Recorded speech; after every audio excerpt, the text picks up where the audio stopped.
اعوذ باللہ السمیع العلیم من الشیطان اللعین الرجیم بسم اللہ الرحمن الرحیم الحمد للہ الذی ذکرہ شرف للذاکرین وطاعتہ نجاۃ للمطیعین وحمدہ عز للحامدین وشکرہ فوز للشاکرین والصلاة والسلام علی سید الانبیاء والمرسلین بالقاسم محمد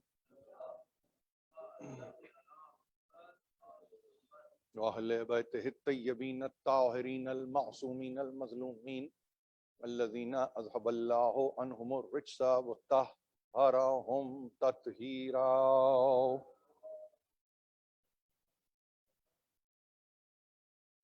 أما بعد فقد قال الله سبحانه وتعالى في محكم كتابه الحكيم يسأله من في السماوات والأرض كل يوم ہوا فی شان صلوات. عزیزان محترم، یہ اس بارگاہ میں سلسلہ کلام کی ایک تیسری منزل ہے. کل یہاں پر ایک آخری زحمت آپ کو دی جائے گی اور ہم پھر آپ سے اجازت چاہیں گے. میں اپنے جو بھی افکار ہیں کوشش اس امر کی کرتا ہوں کہ کسی مطالعے کا نتیجہ ہو، اس لیے کہ ممبر سے گفتگو کرتے ہوئے ظن و تخمین و گمان کو آپ ملحوظ خاطر نہیں رکھتے ہیں جب تک کہ یقین کی دولت آپ کو نصیب نہ ہو.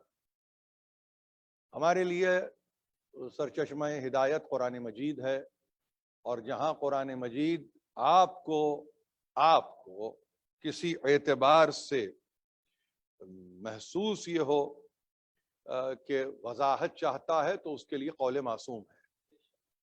یہ دو آپ کے پاس ایسے بنیادی ستون ہیں کہ جس کے نتیجے میں وعدہ ہے اور وعدہ رسول ہے کہ گمراہی کبھی تمہارا مقدر نہیں ہوگی. اور جب رسول وعدہ کرے تو ظاہر ہے کہ اس سے بڑھ کے وعدے کا وفا کرنے والا کون ہوگا بعد خدا. میں عرض یہ کروں آپ سے کہ ایک آیت کو آپ سن رہے ہیں اور سورہ مبارک رحمان کی آیت ہے، اور یوں سمجھ لیجئے کہ وسط رحمان سے آپ گزر جاتے ہیں جب اس آیت میں پہنچتے ہیں. میں نے عرض کیا ہے کہ یہ 29ویں آیت ہے، مسلسل کر دیجئے تو 30ویں آیت ہے.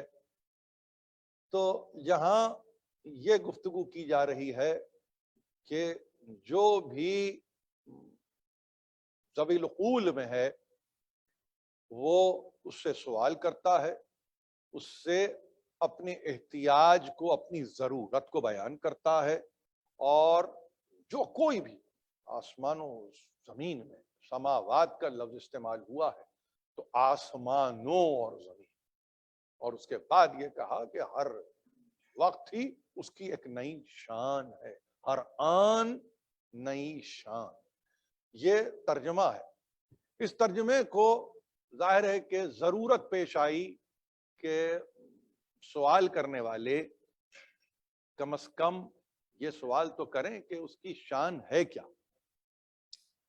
تو دیکھیے، تفاسیر کو اٹھا کے دیکھیے، آپ کے پاس ہر طرح کی تفسیر اس وقت موجود ہے. اور میں اگر یہ عرض کروں آپ سے کہ ایک دقت جو محسوس آپ کریں گے وہ یہ دقت ہوتی ہے کہ زبان آپ کو کہیں عربی میں، کہیں فارسی میں، کم اردو میں، بہت ہی کم انگریزی میں، یہ اس کا پیٹرن رہتا ہے. اور جب یہ پیٹرن رہتا ہے تو میرے پیش نظر میں نے ہمیشہ سے امہات التفاسیر کو سامنے رکھا ہے. ہمیشہ میں نے، فقط اس لیے کہ جب تک آپ کی فکر کا کینوس وسیع نہیں ہوگا اس وقت تک آپ کسی نتیجے پر نہیں پہنچ سکتے. یہ طریقہ ہے ہمارے بزرگوں کا. ہم یقیناً یکسو ہیں، ہم یقیناً ایک رخ پہ اپنی زندگی کو رکھتے ہیں، مگر ہم چوکنے بھی رہتے ہیں، ہوشیار بھی رہتے ہیں. ہم دائیں بائیں بھی دیکھتے ہیں کہ کون کیا کب کہاں کہہ رہا ہے.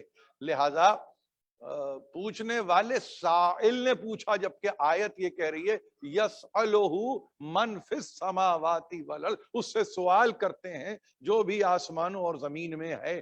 تو اس کا ریپریزنٹیٹو کون ہے روئے ارض پر وقت نزول وحی؟ تو آپ کہیں گے سرکار رسالت مآب.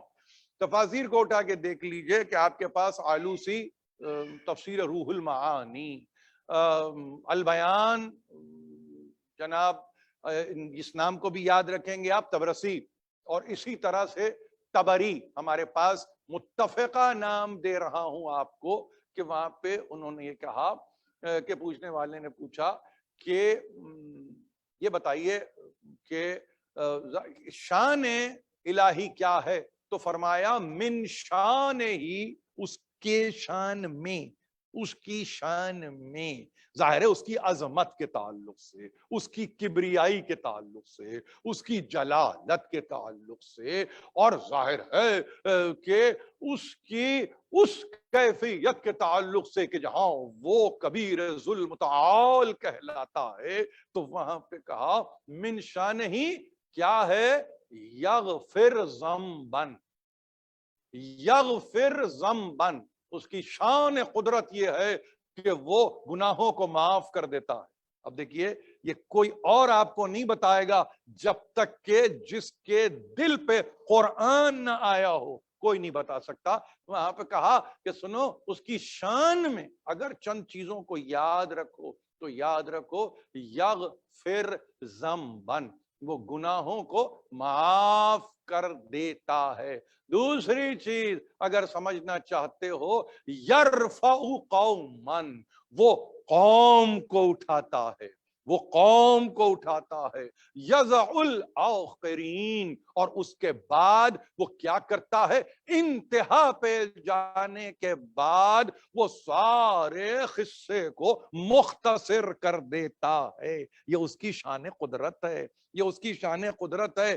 گناہوں کو معاف وہ کرتا ہے, رزق عطا کرنے والا وہ ہے. اس کے بعد وہ یرفع قوما, میرے لیے اس پوری حدیث کے اندر جس لفظ کی طرف آپ کو توجہ دلانی ہے وہ ہے قوم کو اٹھاتا ہے. آپ ایک بات کو ہمیشہ یاد رکھیں اور قرآن کے اسٹوڈنٹ کے طور پر, قرآن کے طالب علم کے طور پہ یاد رکھیں, قوم کسی کلیکٹیو اینٹیٹی کا نام نہیں ہوتا. جیسے ہی آپ کے لفظ آگے سامنے آتا ہے قوم ہے, نیشن آپ کے ذہن میں آتا ہے, جیسے ہی لفظ نیشن آئے گا آپ کے ذہن میں کوئی پاپولیشن کا تصور آئے گا, آپ کے ذہن میں کسی آبادی کا تصور آئے گا. جیسے ہی آبادی کا تصور آئے گا آپ کے ذہن میں انواع اقسام کے افراد نظر آئیں گے. کہیں کالے بھی نظر آئیں گے, کہیں گورے بھی نظر آئیں گے, کہیں عربی بھی نظر آئیں گے, کہیں عجمی بھی نظر آئیں گے. کبھی آپ کہیں گے کہ ہاں یہ اہل یہود بھی ہیں, اہل ہنود بھی ہیں.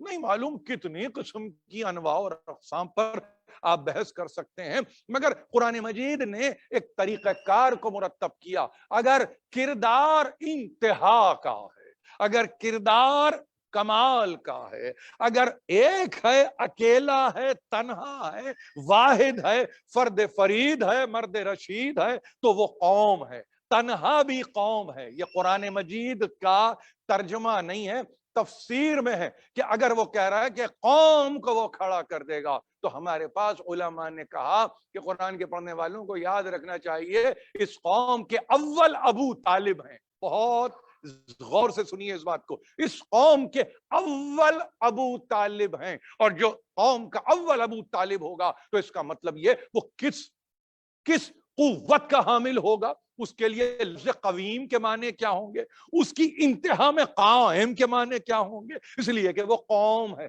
جو قوم ہوتا ہے وہ قیام دیتا ہے, جو قوم ہوتا ہے وہ دوام دیتا ہے, جو قوم ہوتا ہے اسی سے ملحق پھر کوئی ذات قائم بھی ہوتی ہے. یہ اسی کے سلسلہ فکر میں, اسی کے سلسلہ